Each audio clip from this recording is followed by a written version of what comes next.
Hello everyone, today in Sangi's Cookery we're going to see how to make a vegetable green pulao.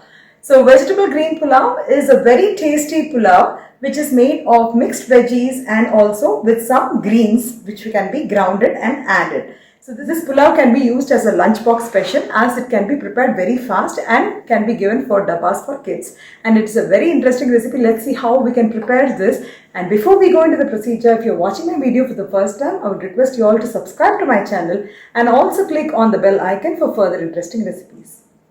I've soaked 1 big cup of basmati rice in water for about 20 minutes. I've taken mixed veggies, the red, yellow, green capsicum, all half cut into small pieces, 1 potato cut into small pieces, about 100 grams of beans, 100 grams of carrot, 2 tablespoons of fresh peas, 1 turnip cut into small pieces. Oil required for frying, ghee required for frying the cashews. I've taken some coriander leaves, about a handful, about 2 tablespoons of pudina, 2 green chilies, 3 to 4 flakes of garlic, 1 small piece of ginger, 1 tablespoon of soaked cashew nuts, 7 to 8 peppercorns, 4 to 5 cloves, 1 small piece of cinnamon, 2 to 3 green cardamom, 1 star anise, and 1 small kalpasi, they call it in Tamil. In English it is called as a black stone flower, and 1 javantri or the mace, and 1 teaspoon of saunf. So all these have to be ground into a smooth paste. While doing the seasoning, this has to be fried in oil.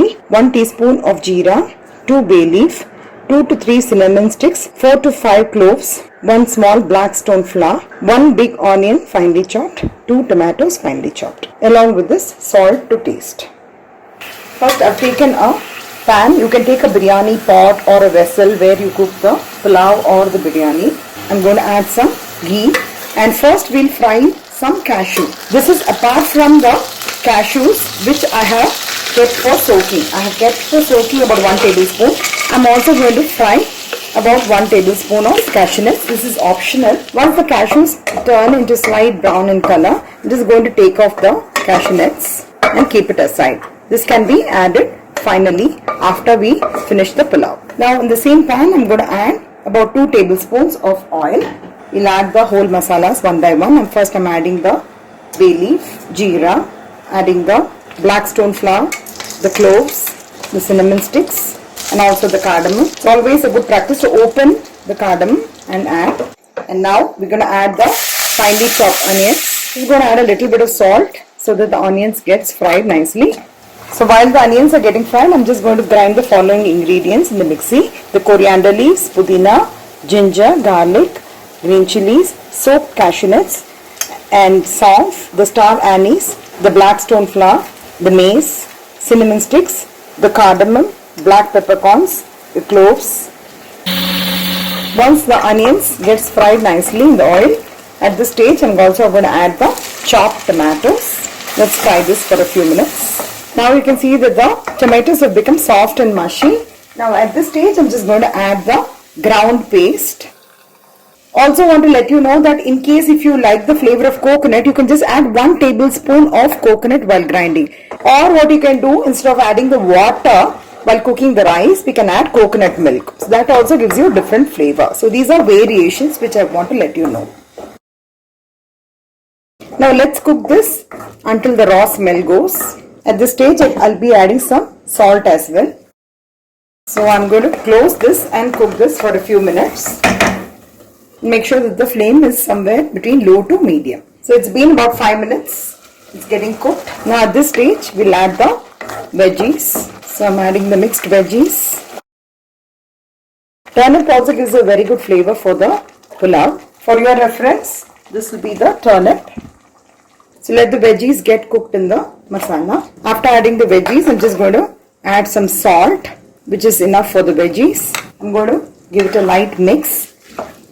And now I'm going to close this and cook for another 5 minutes so that the veggies gets coated with the masala. So it's been about 5 minutes. The veggies are getting cooked in the masala. Now at this stage I'm going to add 2 cups of water. So once the water comes to a boil, we'll be adding the soaked rice. So now you can see that the water is slightly beginning to boil from the sides. At this stage we'll be adding the soaked rice. I've discarded the water and I'm adding only the rice. So after adding the rice, I'm just going to squeeze about a half a lemon. This will give you a very good flavor for the pulao, but this is optional. I'm also adding 1 teaspoon of ghee so that the rice does not stick to each other. So after adding the ghee and the lemon juice, you can check for salt at this stage. In case if you require some salt, you can always add it at this stage. And after which we're going to close this and cook it for about 20 minutes, somewhere in low to medium flame. So it's been about 20 minutes. I'm just going to open the lid. It's been perfectly cooked. So in 20 minutes, if you see, the rice is completely cooked and there's absolutely no water. Lot of people try to cook the rice separately in cooker and then they add it in the gravy. But if you follow this method, where the rice gets cooked along with the ground masala, then the flavor itself is something really different. Few people add the pulao masala, which is readily available in the market, but anything which is ground fresh will give you an excellent flavor. I am able to get a very good flavor and aroma of the vegetable pulao. I'm going to switch off the gas. So finally, we're going to garnish this with the cashew, which we have fried it in the beginning. Now the very flavorful and yummy vegetable green pulao is ready to be served. I hope you'll all try out this recipe, and if you like it, please share it amongst your friends and relatives. Have a wonderful day.